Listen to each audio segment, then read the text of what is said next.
bersama Ko Dennis Lim.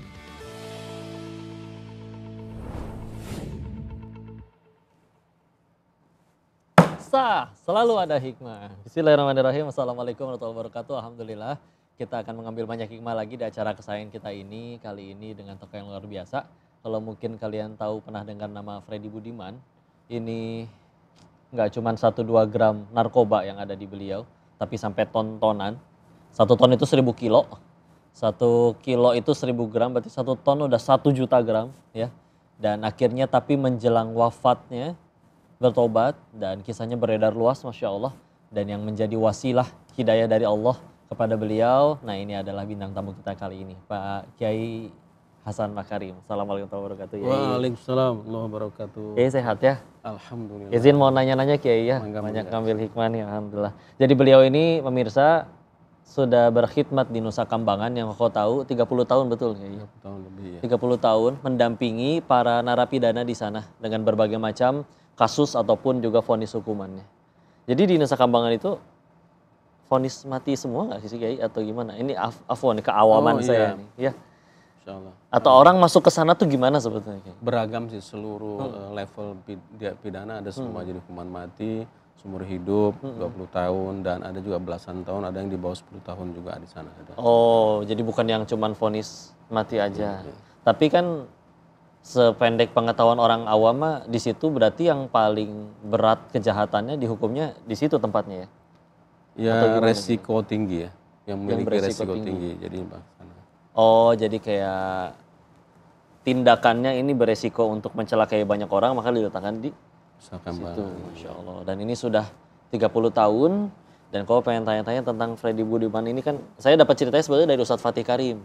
Ya, terkait bagaimana beliau itu beberapa hari jelang wafatnya akhirnya sudah mengkhatamkan Al-Quran dan juga bahkan sempat meminta untuk supaya kalimat terakhirnya itu ucapan la ilaha illallah, bahkan katanya nggak mau matanya ditutup supaya bisa melihat semua dosa-dosanya berjatuhan. Itu benar kisahnya itu? Iya betul, beliau tidak mau ditutup wajahnya ketika menjelang saat-saat detik-detik terakhir ya. Syahadatnya sama Kiai jangan? Waktu masuk Nusa Kambangan sudah dalam keadaan muslim. Oh sudah ya? Muslim ya. Terus akhirnya beliau sempat berapa lama di sana Kiai? Berapa tahun sekitar, karena itu kadang-kadang di Bon keluar, balik lagi, terus pindah lapas di Nusa Kambangan. Ini sekitar 2 tahunan lebih mungkin. 2 tahunan, ya Masya Allah. Terus gimana, saya kepikirannya gimana nyentuh hati merekanya itu Kiai? Dari yang mungkin dulunya kan nggak peduli saya mau berbuat seburuk apa demi keuntungan atau nggak perut sendiri atau nggak peduli ada orang wafat, kita tahu seperti yang narapidana bom Bali juga ada di situ, sampai akhirnya mereka bertobat. Itu komunikasi Pak Kiai dengan mereka itu seperti apa Kiai? Pada awal beliau dikirim ke Nusa Kambangan, posisinya di Lapas Batu tepatnya, di ruang khusus ya, sel khusus, terpisah dengan warga binaan atau napi yang lain ya. Ketika itu kan masa pengenalan lingkungan Mapenaling itu disebutnya. Saya belum pernah jumpa dengan beliau juga belum pernah jumpa dengan saya. Tapi melalui Kalapas, melalui petugas ingin jumpa dengan saya waktu itu. Meskipun semula belum boleh berjumpa, tapi dibolehkan akhirnya jumpa, dikawal dengan beberapa petugas ya. Dan perjumpaan pertama ketika dia di dalam sel itu, kita tidak sentuhan fisik, tidak bisa. Dihalangin kaca gitu atau? Di jeruji, berlapis jeruji. Ya gitu. Satu kalimat yang sangat istimewa ketika itu diungkapkan oleh beliau, Pak, saya mau bertobat di sini. Itu kalimat pertama yang diterimakan kepada saya itu, saya mau bertobat di sini. Dan Freddy beruntung sekali ketika menjalani eksekusi, Allah memberikan hidayah sama Freddy untuk bertobat. Dan ketika wafatnya dapat kisah juga ya ini dengan, nah ini alhamdulillah bisa langsung dengar dari Pak Kiainya. Kan salah satu ciri husnul khotimah yang kita tahu di hadis-hadis Nabi adalah dahinya berkeringat. Ya. Apakah beliau benar begitu juga? Iya betul. Jadi kelihatan sekali ekspresi di sebelum berangkat ke lokasi itu kan di ruang isolasi ya bersama kami di sana gitu. Zikir, doa, kemudian ya kalimatnya santun, tawadu ya. Begitu ya awalnya sedikit gelisah, jadi begitu dihadirkan ibu kandung karena dia merasa bersalah ya kepada ibu kandungnya. Jadi saya minta ke pihak terkait untuk menghadirkan ibunya ketika itu. Dan alhamdulillah di ACC. Hadirkan ibunya, di situ memang terjadi ekspresi yang saling rangkulan menangis memang. Tapi ketika setelah itu kelihatan ekspresi tegar, percaya diri dan pasrah. Lebih siap ya. Udah ridho ya. Betul. Lebih ke ridho, dan berarti Pak Kiai sendiri juga menyaksikan dia benar-benar air mata taubatnya udah keluar gitu. Karena kan ya itu yang paling mahal ya. Betul. Karena yang bisa jadi kesombongan seorang ahli ibadah ya tentu akan kalah dengan air mata taubatnya seorang pendosa. Dan dia menunjukkan penyesalan yang luar biasa. Benar-benar ditunjukkan ya. Tapi dapat info juga di sana katanya cuacanya berubah jadi mendung dan hujan deras. Padahal biasanya kan di Nusa Kambangan panas, kering. Tapi menjelang eksekusi matinya beliau, itu benar sampai tiba-tiba mendung. Setiap kali menjelang eksekusi ada hujan. Cuma hujan yang paling beda pada saat eksekusi beliau, Pak Freddy Budiman. Hujan 3 hari, 4 hari, deras pagi sampai malam. Kemudian petirnya juga luar biasa. Dan saya di lokasi ring 1 sebelum masuk ke dalam, itu suasana sudah di bawah banjir, petir besar, hujan angin. Jadi di bawah tenda itu sudah nggak ada, artinya kita semua basah cuma kuyup. ditutup tenda. Kita semua basah kuyup waktu itu. Jadi percuma ada tenda waktu itu, angin kencang, hujan deras, dan petirnya dahsyat. Dan sepanjang umur saya merasakan kerasnya petir ketika itu luar biasa. Masya Allah, Mirsa, ini ada kita banyak hikmah yang sudah kita dapat di pertanyaan-pertanyaan yang di awal ini, tapi akan masih banyak lagi kita gali hikmah lebih dalam dari Pak Kiai. Untuk itu jangan kemana-mana, selalu ada hikmah. Banyak kekerasan mungkin pada waktu itu ya, dan di fasilitas yang super prihatin ya, sehingga ekspresi mereka kalau ada orang baru masuk itu bertanya besar, ada apa orang ini, mau ada apa? Gitu. Sinis gitu juga. Ya, sinis.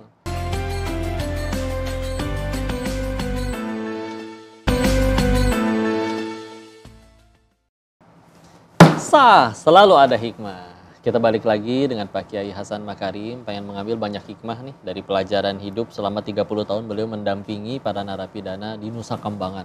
Masya Allah. Pak Kiai, kita mundur sedikit. Ya. Awalnya sampai akhirnya Pak Kiai itu di situ tuh gimana Kiai? Kepengen sendiri kah atau ada yang memohon atau meminta kah untuk dampingin di sana?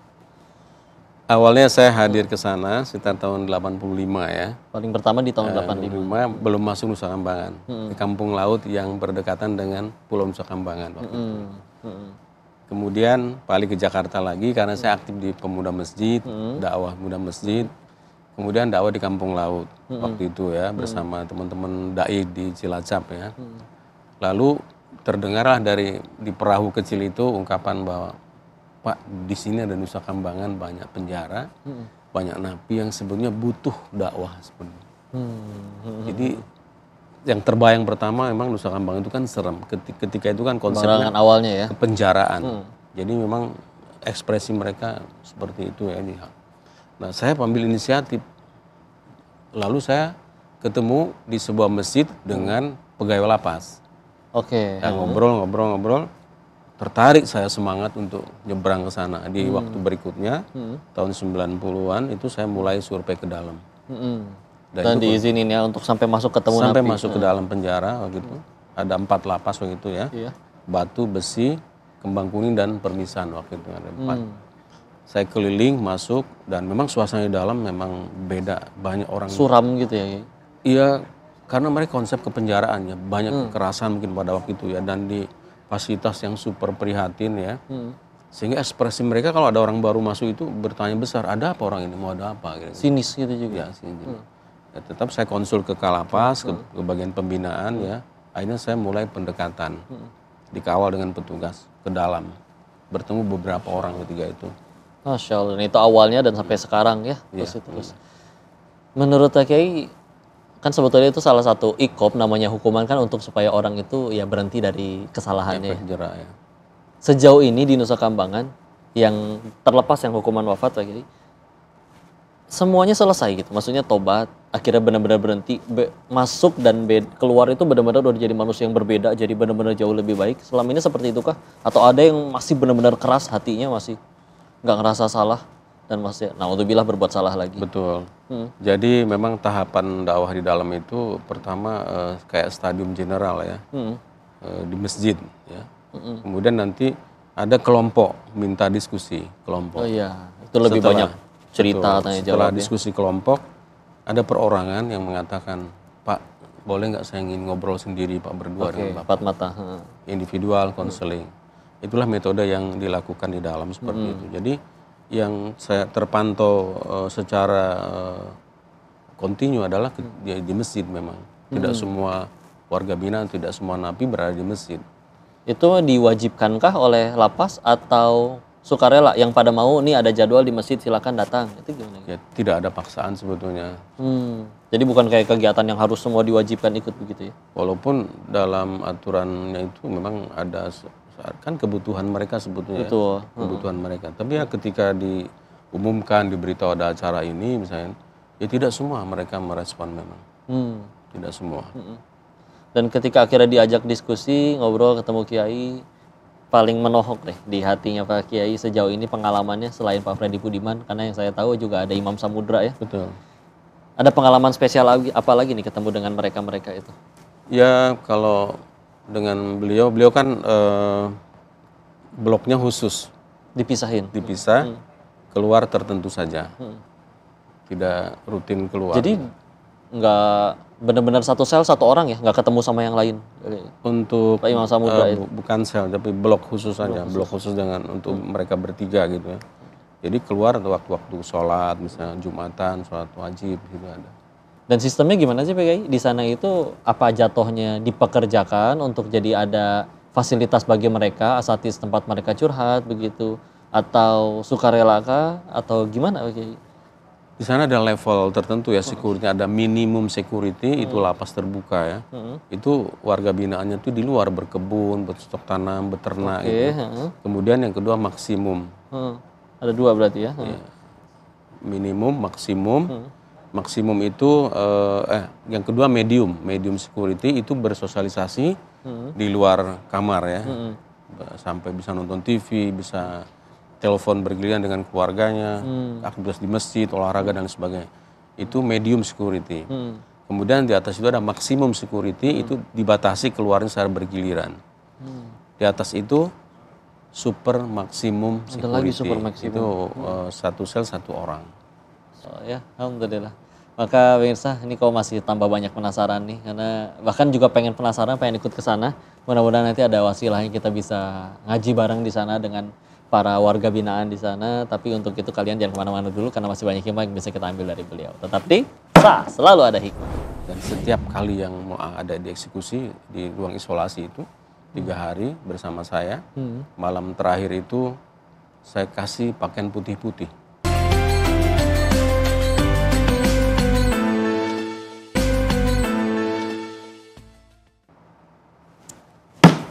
Selalu ada hikmah. Kita balik lagi dengan Kiai Hasan Makarim untuk mengambil hikmah-hikmah terbaik dari pengalaman hidup beliau ya. Oke, saya pengen mencari ya contoh taubatan nasuha. Karena saya juga sendiri punya salah, tentu kita semua punya banyak dosa, dan yang paling baik di hadapan Allah dari semua pendosa kan yang bertobat ya. Tapi kan mencari orang yang taubatan nasuha ternyata itu, apalagi prakteknya ya, tidak semudah yang dibayangkan. Yeah. Nah ini Pak Kiai menurut saya berada di tempat yang paling tepat. Pernah nggak menyaksikan praktik taubat nasuha yang menurut Pak Kiai ini paling Masya Allah dari perubahan dari dulu sampai sekarang ya? Barangkali ada pengalaman Kiai yang... Iya, ini ada Kang Denny Setia Maharwan, asal namanya Jawa Denis Barat. juga? Ya, Denny Setia Maharwan. Ya. Wah ini Masya Allah, disebut nih namanya. Alumnus perguruan tinggi negeri di Indonesia ini. Ya. Beliau kasus obat-obatan terlarang. 25 tahun yang lalu.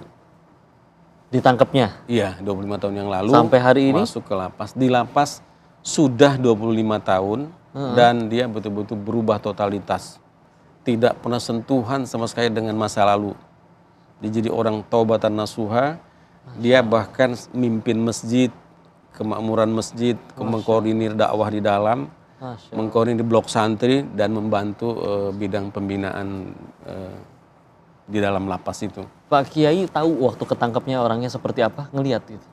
Saya waktu itu awal jumpa di Pasir Putih ya, di awal masuk di Pasir Putih itu, saya tidak tahu awalnya waktu itu ya dalam proses penangkapan, tapi masuk ke Nusa Kambangan itu dengan sekarang mungkin sekitar 18 tahun yang lalu ya, ya ekspresinya biasa aja, walaupun ada lah istilahnya sedikit ekspresi yang kecewa misalnya dengan apa yang terjadi gitu ya. Pastinya dia betul-betul menunjukkan penyesalan ya, penyesalan. Kemudian dia bertobat, berjanji tidak mengulang dan melakukan perbaikan yang luar biasa. Dan membuktikan. Masya Allah. Jadi betul-betul menyesal itu dibuktikan dan tidak mengulang sama sekali. Selama 25 tahun di Nusa Kambangan tidak pernah sentuhan lagi dengan masa lalunya itu. Masya Allah. Masya Allah. Dan kalau Allah sudah ingin menghukum seorang hamba karena dosanya, tentu kan mudah sekali ya, kita itu dimatikan kapan saja. Tapi dengan sekian banyak dosa yang sudah kita lakukan, masih diberikan kesempatan sampai benar menjadi manusia yang berubah, bismillah.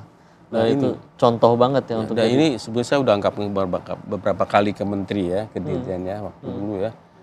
Ini keberhasilan, ikon keberhasilan pembinaan napi. Saya minta kalau bisa nih proses hukum sekarang terakhir ini, kalau dia berubah dari SA ke 20 tahun, maka dia akan bebas. Karena sudah 25 tahun. Betul. Ini akan saya ajak dakwah dari lapas ke lapas mantan napi untuk napi.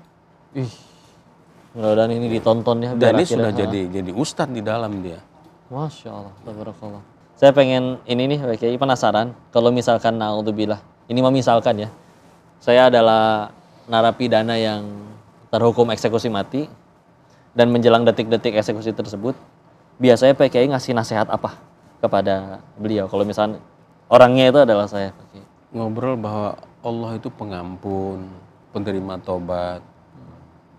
Sampai dikatakan Allah membuka ampunan di waktu malam bagi pendosa di siang hari. Allah membuka ampunan di siang hari bagi pendosa di waktu malam hari. Dan Rasulullah dalam sabdanya, Allah menerima tobat sebelum roh itu sampai di kerongkongan. Kesempatan emas, tunjukkan tobatan nasuha.